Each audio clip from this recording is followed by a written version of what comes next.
Mastering English. Omitting articles in units of measurement.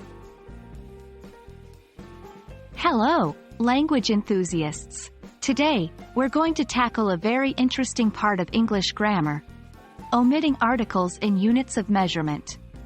It's a crucial part of article omission, and it can really polish your English once you master it. Before we dive into the specifics of units of measurement, let's quickly refresh our understanding of articles. In English, we have two types of articles: definite and indefinite. The definite article is the, and indefinite articles are a and n. They usually precede a noun and tell us whether that noun is specific, the, or unspecific, a or n. Now, on to the juicy part. When do we omit articles?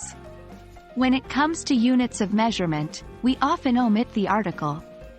For example, instead of saying, "She is a 5-year-old girl," we say, "She is 5 years old." The article a is omitted before 5 years old. This rule applies not just to age, but to many other units of measurement. Consider these examples. Time. Wait for 2 hours, instead of wait for the 2 hours. Distance. Drive for 10 miles, instead of drive for the 10 miles. Weight. I lost 15 pounds, instead of I lost the 15 pounds.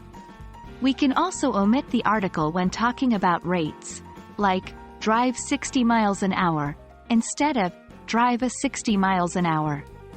In all these cases, we omit the article, making our sentences sound more natural and fluent.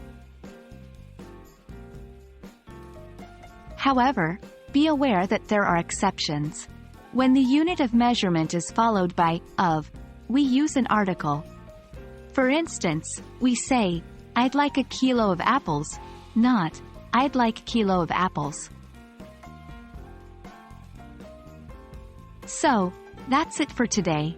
Remember, mastering the use of articles is key to sounding fluent in English, and knowing when to omit them, especially with units of measurement, is a big part of that.